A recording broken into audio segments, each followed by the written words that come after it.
ここで昨年度のオークションギャラリーイベントにご参加いただきましたキリコカ様に昨年度のイベントの様子やご感想についてお話しいただきたいと思います。キリコカ様、ご準備ができましたらよろしくお願いいたします。はい、よろしくお願いいたします。キリコカと申します。はい。では、イベント概要プラス感想についてからお話しさせていただきます。イベント概要、細かいプロセスに関してです。オークション当日までの流れになるんですが、一次選考、作品募集期間がありまして、オークション出品作品、ギャラリー出展希望作品を2点データで送り応募します。次に8月末作品の合否が発表されます。3番目、二次選考9月第1週目、作品を持参の上、青山学院大学にて面接が行われるということです。4番目、後日面接の合否を受け、作品はオークション前日に会場に持参する必要があります。キャプションは担当学生が用意してくださります。5番目、オークション当日は来場者と話す時間が30分ほどあるので、その際にアーティストは作品アピールをすることができました。次に作品サイズ、梱包、額装に関してです。これは私の個人の感想なんですが、小さめの作品を出品する方がおすすめです。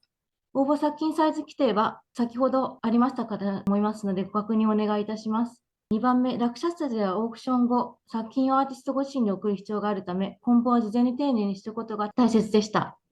額装は見栄えの面を考えると極力した方がいいように思いました。しかしながら、一次選考のデータで送った作品は、二次選考の面接で去年は持参する必要があったため、一次選考結果を聞く前から二次選考までに間に合うように、額を早めに用意していくことが大切なように思いました。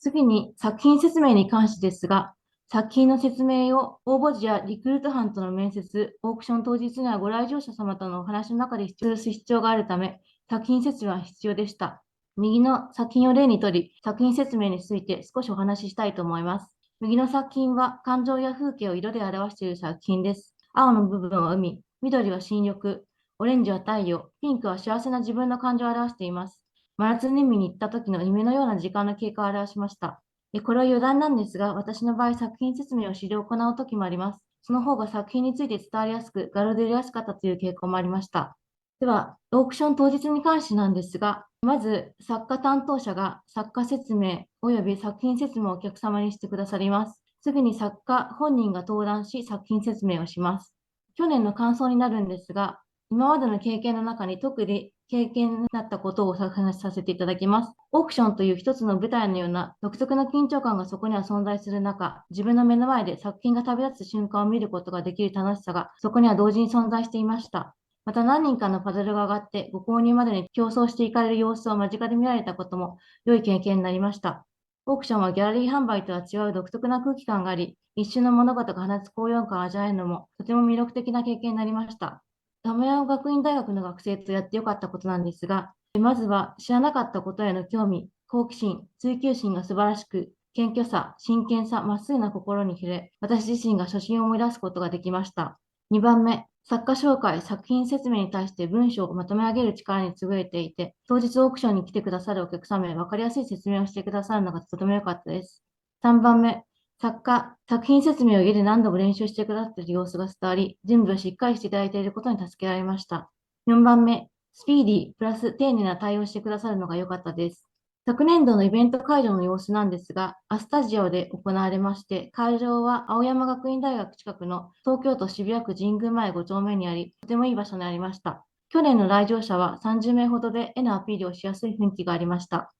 では最後にオークションとギャラリー販売の違いについてお話しさせていただきます。直感的な印象で言うと、オークション作品は来場者の方々に説明しやすく、遠くから見ても分かりやすい作品が良いように感じました。また、ギャラリー展示作品はコンセプトがオークション作品と似た作品の方が、こういう絵を描くアーティストというのを来場者の方々に認識してもらいやすいように感じました。それでは私が去年出品したオークション出品作品についてお話しさせていただきます。こちらの作品は未来に向かってタワーザフューチャーという作品ですが、川が大海へ流れ旅をするように明るい未来に向かっていく様子を描いた作品です。3色のシンプルな色構成の中に真ん中に白を加え、筆の跡を残すことで神秘的なイメージ、イコール天からの恵みのようなものを表現したいと思い描いた作品になっております。続いて、去年の私の出品したギャラリー販売作品ですが、こちらのタイトルは光とともに With Light ということになってまして、心理学的なイメージを描いた作品になっております。黄色は自然の光、自らが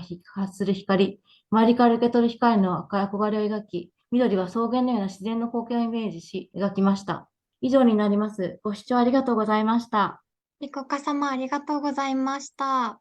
では、以上をもちまして説明会を終了とさせていただきます。本日はお忙しいところ説明会にご参加いただきましてありがとうございました。